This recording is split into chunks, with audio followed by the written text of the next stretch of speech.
Essa pequena Wohnhaus ist on den Bayern, 50 km de Munique, alocada em cima dos grandes ídolos da seleção alemã do Bayern de Munique, Thomas Müller. Hoje conta a história do Müller desde o início, construção da sua idolatria na seleção e no clube e também seu fim de carreira na MLS. Bom, então conhecer essa história. O Müller chegou no Bayern de Munique em 2000, vindo do pequeno clube da sua cidade, fez o clube que ele chegou, o olheiro do Bayern de Munique viu ele levou para o Baviera, estreou com 18 anos e 11 meses, 8 e 9, e fez apenas 4 jogos, estreou na primeira rodada no caso, e na segunda rodada que o Müller realmente teve espaço. Van Gaal chegando do holandês, chegou e deu espaço para ele, com 52 jogos naquela temporada, marcando 19 gols e mais de 10 assistências, sendo um cara titular da equipe já com 19 anos de idade. Fez parte do elenco que foi vice-campeão da Champions League do 2010, perdendo para a Internacional, né, aquele do Mourinho, que a equipe retranqueira do Mourinho foi campeã da Champions, ele estava lá. E a Copa de 2010 chegou, Müller foi convocado e herdou a camisa 13, escolheu a camisa 13 do Bala, que é o antigo capitão da Alemanha, os principais nomes da Alemanha na última década, né? Então, não pesou, verdade, essa camisa 13 não pesou pro Müller, caiu muito bem, né? Porque ele foi um dos artilheiros da Copa, com 5 gols. Chegou a ser eleito o melhor jogador jovem, o melhor sub-20 na época, a revelação jovem da Copa. Então, apenas 20 anos, o Müller já destacava entre os jogadores do mundo, né? A competição europeia, o Müller estava lá destacando, jogador promissor. Vamos ver o que vai acontecer na carreira do Müller resolver nos próximos anos. Müller volta para o Bayern de Munique consolidado como um grande jogador, só jogadores naquele período, jogadores do mundo, o Cristiano Ronaldo, Messi, Início, os jogadores estavam destacando muito naquela época, mas sofreu bastante com o Bayern de Munique por não conseguir os títulos que a equipe disputava com um elenco bem interessante. Perdeu a Bundesliga 2 vezes pelo maior rival, o Borussia Dortmund, conquistou o bicampeonato com Götze, Gundogan e os jogadores, e Klopp como o grande treinador da equipe.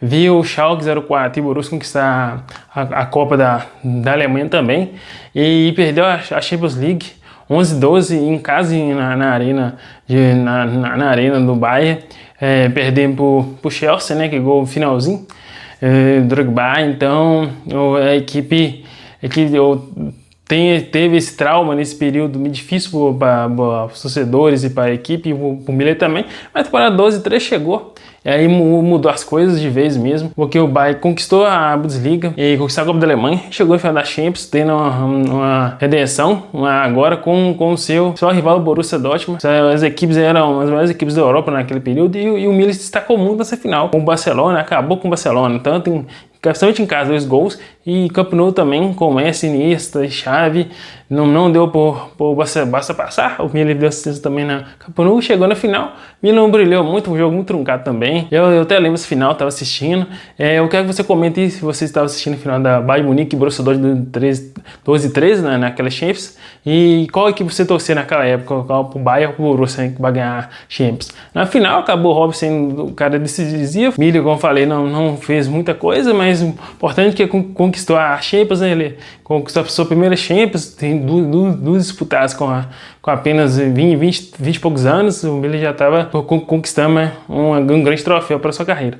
Chegou a Copa de 2014 no Brasil. A Alemanha chegou entre as favoritas da competição, realmente pelo plantel que tinha o Kroos, o Ozil, o Neuer no gol, o Müller ali como segundo atacante, até com ponta direita também, né?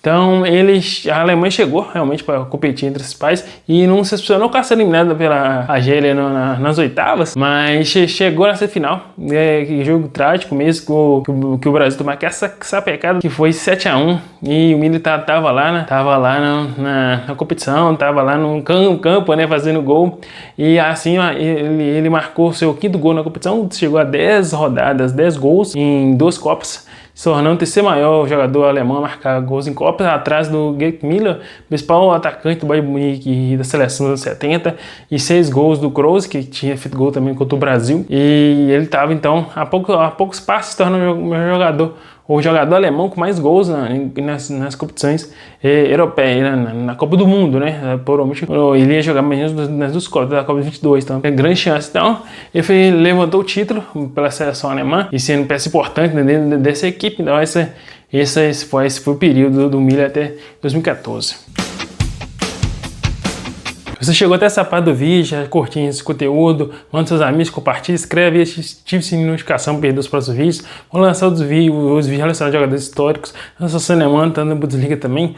O próximo nome vai ser o Cross. Escreve aí, vocês vão perder o vídeo do Cross. Aí também eu vou colocar um card para vocês aí. É o vídeo do Carro, principal promessa do Bayern Munique. Fiz a análise completa desse jogador, como ele joga, tativa, a comparação que eu fiz com o Musiala e com o Cross também, com o Götze também, são os três que eu comparei. Então, se inscreve aí no canal para vocês não perderem os meus vídeos. Dá um like também, curtindo aí, galera. Comenta aí o que vocês estão achando do conteúdo, o conteúdo que vocês querem também para os próximos vídeos. Bora então continuar. Agora eu vou dividir esse todo milho em duas fases, né? Ou vai ser a fase na seleção e a fase também no Bayern de Munique. Vou começar pelas Copas do Mundo e até a Eurocopa. A Eurocopa 2018, 2022 é a última Eurocopa 2024. 2018, a Alemanha chega favorita a ganhar o bicampeonato na Rússia. Tinha o Miller já mais experiente, jogadores também, com já o processo de reformação, Kimmich, os jogadores que estavam chegando para comandar. E você faz nomes da próxima geração da seleção alemã, como o Lan já está aposentado, Kimmich substituía como lateral direito. E assim foi, a competição começou. A Alemanha tinha um grupo relativamente tranquilo, vocês viram o grupo que ele tinha, mas acabou que sendo eliminado precocemente na fase de grupo. Ainda o Miller era titular, ainda a gente entrava ou como segundo atacante ou também como esse meia-direita, né? Uma ponta direita ou meia-direita, esse falso ponta.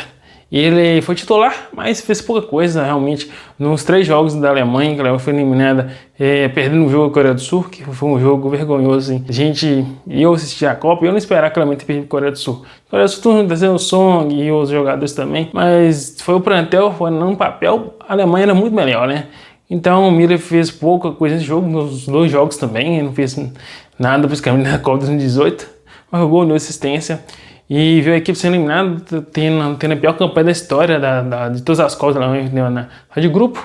Aí a Copa 2022, Miller ainda fazia parte do plantel, era um dos caras mais experientes que estava no elenco. Ele, Neuer também, Neuer que em 2014 estava aí, os dois sem todas as Copas basicamente estavam juntos, as primeira para a última Copa, né? Em 2010 que o Neuer não estava, se não me engano.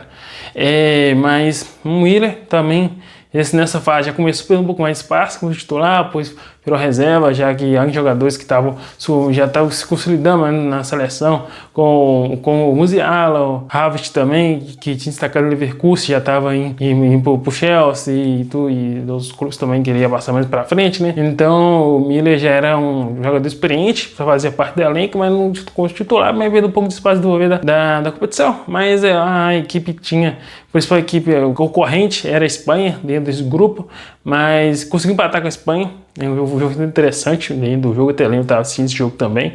Comentei você assistindo o jogo em 2000, a Copa 2022, Espanha e Alemanha, como é que foi o jogo que você achou lá na época. Aí o Miller não desempenhou um futebol, realmente não desempenhou, não tanto nos jogos, 3 jogos, fazendo a equipe, não ajudando a equipe a brilhar, né? A jogar um futebol melhor. Ela foi novamente eliminada na fase de grupo. O grupo é um pouco mais forte, assim, né? O jogo decisivo ficou até o Japão, né? O Japão foi uma surpresa, né? Mas surpresa a Copa 22 aí eliminou a Alemanha, para vocês aí na tela. Aí como é que ficou a fase final do grupo da Alemanha. Aí a última competição europeia que o Miller fez pela seleção foi a Eurocopa 24, na própria Alemanha. Miller já era reserva, né, na seleção, entrava sempre no segundo tempo. Aí dentro da competição, ele tem jogos que ele entrou, jogos que ele não entrou. A equipe conseguiu chegar até as quartas de final, sendo eliminada pela futura campeã Espanha. Então o Miller estava lá dando aquele apoio moral, ainda entrava às vezes também para dar uma ajuda, mas fez uma Copa era uma Copa bem discreta também, não fez muita coisa também não. Aí no final, Miller decidiu se aposentar na seleção alemã, fez 137 jogos com 45 gols. Então o Miller estava na lista dos maiores artilheiros da seleção também, de todos os tempos. Então um jogador que teve um período bem relevante dentro da seleção alemã, foi muito relevante, importante na história recente da seleção alemã, e assim se despede da seleção, né? Agora eu falei com vocês agora no Bayern de Munique. O Bayern de Munique, depois na Copa 2014, o Miller continuou se jogando como titular da equipe, sempre, mesmo os treinadores mudando, Guardiola, os jogadores também, outros treinadores que chegaram também, o Miller sempre era um jogador titular, né? Tanto que essa capacidade dele de jogar o segundo atacante, também com esse meio direito. Até mais para frente do vídeo, eu conto para vocês essa questão das características dele, um pouco mais sobre as características do Miller.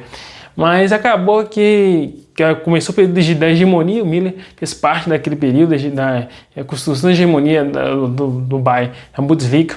O auge do Miller no Bayern de Munique, nesse período de dominância do Bayern, foi principalmente na temporada de 2019-2020, com o Leva fazendo dupla com ele. Os dois tiveram 67 participações de gols em 100 jogos, em 100 gols marcados pelo Bayern na Bundesliga. Então, 67% dos gols tinham o Miller e o Leva envolvido. Então, foi um período que um dos auges, um novo auge do Miller dentro do Bayern de Munique, se destacando muito. E ajudou a equipe também a chegar no final da Champions League.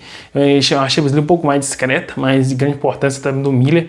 Ele estava lá no elenco. E aqui gol do comando, finalzinho com o PSG, né? Ele conquistou sua segunda Champions pelo Bayern de Munique, segunda Champions na carreira, em 3 finais. Então, o cara chega em 3 finais de Champions, 2 Champions, também é um cara com grande relevância, né? Então, foi esse período. Até que as temporadas seguintes, 20 e 21, o Miller foi perdendo um pouco mais de espaço, o Musiala no titular absoluto, o Gnabry chegando, ou se consolidando realmente com o passar dos anos, como ali na ponta esquerda, o Sané na ponta direita, no caso também. O Miller então, como centroavante, às vezes como no lugar do Musiala, então foi perdendo um pouco mais de espaço o Miller também, mas sempre entrava nos jogos, então foi um cara, foi o 12º jogador, né, nessa fase de até 2022. Já na partida da temporada 22-23, Miller ainda, como eu tinha falado pra vocês, tinha perdendo espaço, né, jogando sempre no segundo tempo. Aí chegou a temporada 24-25, a última temporada, dentro do seu contrato, o último contrato que ele assinou, e até o verão de 25. E o Kompany também chegou no Bayern de Munique e usava o Miller como um reserva, o 12º jogador também, tá no lugar do Musiala, no lugar do Kane, às vezes ali na direita no lugar do Sané. Então o 10º jogador, o Miller estava lá. A temporada estava finalizando, tiveram várias notícias, né? O Bild e os jornais da Alemanha falando que tinha negociação, o Bayern queria renovar, e o Miller também, mas não houve um acordo financeiro entre as equipes, e o Miller acabou fazendo seu último jogo oficial na última rodada da Bundesliga, 24-25, e também em casa, foi na penúltima rodada. Então você fez uma festa, fez várias homenagens para ele no último jogo em casa também. Mais pra frente o Bayern Munique fez um documentário no próprio site, no próprio canal do Bayern Munique no YouTube, você acha lá o documentário do Miller, né? Então um documentário muito interessante. E ainda vou até Serafim de assistir ele, entender um pouco mais do Miller também, além do que eu estudei, né, para fazer esse roteiro. Mas aí o Miller acabou a carreira no Bayern Munique, né? O futebol ainda continuou, acabou com vocês aonde ele foi. O Miller acabou jogando 756 jogos pelo Bayern Munique, marca mais de 10 gols e assistências. O jogador que mais jogou pelo clube, está entre os top artilheiros e assistência também pela quantidade, que não assistência pelo clube também, o top dos artilheiros que vocês aí, o top artilheiros do Bayern Munique, o Miller está lá entre eles. Então, um jogador teve grande importância, foi 25 anos pelo clube, um amor muito grande pelo clube, do momento que teve o auge dele, ele não saiu, então sempre manteve fiel à equipe. E acabou sendo um ídolo mesmo, conquistando seu último título também, que o Bayern Munique ficou uma temporada sem ganhar, né? Com o Leverkusen campeão, aquela equipe do invencível do Leverkusen, né? E o Bayern conquistou seu título e o Miller se torna incrivelmente, tem mais títulos que muitos clubes campeões da Bundesliga. Quero fazer a quantidade de títulos que o Miller conquistou pelo Bayern de Munique, e é um jogador gigantesco dentro do clube, muito respeitado pelo clube, ainda é um ídolo eterno, né? É um ídolo, acho que é o maior ídolo do Bayern de Munique no século XXI. É a sua opinião também, você acha que o Miller é o maior ídolo do século XXI do Bayern? Então eu quero que vocês, quero a sua opinião aí também, eu quero a sua opinião se o Miller é o maior ídolo no século XXI, o Bayern de Munique. Você concorda? Eu acredito, dentro dos números, conquistas, tudo, idolatria que ele construiu 10 anos de muito amor, muita dedicação pelo clube. Eu acredito que ele se tornou um principal jogador ídolo nesse século XXI, né? Que o Bayern tem muitos jogadores históricos também, então a discussão é mais a fundo. Mas no século XXI eu coloco ele como principal ídolo. Qual a sua opinião também? Mas o Müller não parou de jogar, assim, saindo do Bayern de Munique, ele já tinha um destino já determinado. Muitos jornais tinha especulação que ele poderia ficar na Europa, mas foi para o MLS, disputar a Liga de Futebol dos Estados Unidos, mas ele morando mesmo no Canadá, né? Porque o Vancouver é uma equipe canadense que disputa competições nos Estados Unidos, também na pouco competição dentro do cenário canadense é complicado. O Müller até ganhou um título, né? Vocês aí não trouxeram mais até o título que ele ganhou, print para vocês aí na tela. Em número de jogos também pelo Vancouver, vocês e o Müller já estão um excelente jogador, 36 anos, tá na fase maravilhosa. Tipo, é mais fraco também, né? Vamos ver até quando ele vai continuar jogando, né? Vai cumprir seu contrato pro Vancouver, vamos ver se ele vai esticar mais ou que você tem uma volta de retorno pro Bayern Munique, não sei, né? Pode ser que não tenha essa volta, né? Dentro dessa... Já despediu tudo, documentário, tudo, última temporada, né, que ele fez, né? Então, de 45, então talvez volte, não sei. E eu acredito que não. Bom, você chegar até o final do vídeo, um bônus pra você. Eu vou até no vídeo, eu vou trazer um pouquinho a análise tática do Müller, como ele jogava no Bayern de Munique, também como ele tá jogando no Vancouver hoje. Então, bora então conhecer essa análise tática do Müller. O mapa calor que eu coloquei na tela, dá para ver que o Müller se caracterizou muito por estar caindo pelo meio e pela direita. Então o Müller é segundo atacante. Segundo atacante é uma função que hoje em dia quase não tem mais, que os camisas 10 de hoje em dia tem quase com essa característica de se aproximar do travante. Então o segundo atacante é um jogador que joga atrás do centroavante, não é um camisa 10, que joga por trás. Então o Müller era ainda é um segundo atacante e joga caindo pela direita, com meia direita. Então o Müller nunca foi um cara veloz, mas se caracterizou muito por leitura de espaço. É um cara que sabia ler os espaços, se caracterizou muito por isso.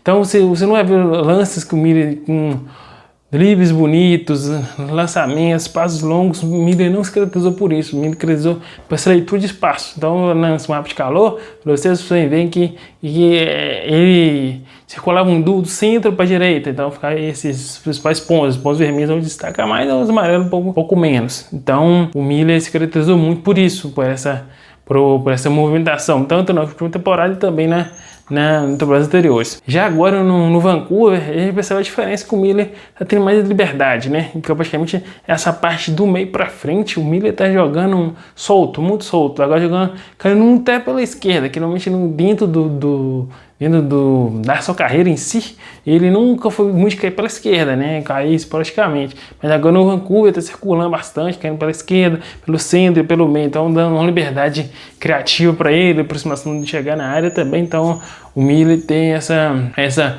evolução agora tática dentro do final da sua carreira, né? Então é bem interessante essa evolução tática que o Müller teve dentro desse cenário, né? Eu quero a sua opinião também, se você sabia que o Müller jogava com essa capacidade de ler os passos também, sabia também que ele joga um pouco mais pela esquerda no Vancouver. Qual é a sua opinião? Eu quero saber se você já sabia desse aspecto. Pessoal, agradeço você chegar até o final do vídeo. Quem curtiu, se inscreve aí, compartilha com seus amigos esse tipo de vídeo. Se inscreve que tem muito vídeo bom ainda que eu vou fazer ainda. Olha vocês no final da tela ali as top 5 contratações que eu analisei antes do início da temporada 25-26 da Bundesliga. Se tiver interesse, dá uma olhada lá, comenta lá se realmente eu acertei, se essas contratações estão impactando ou ainda pode impactar, né? Que é a segunda metade da temporada, como já começou agora que eu tô gravando o vídeo. Então vamos embora então ver que vai ser a temporada 25-26, né? Quem tiver aí vendo depois dessa data, assiste o vídeo aí também, que é um vídeo bem interessante. Bom, agradeço a vocês então, pessoal. Até a próxima.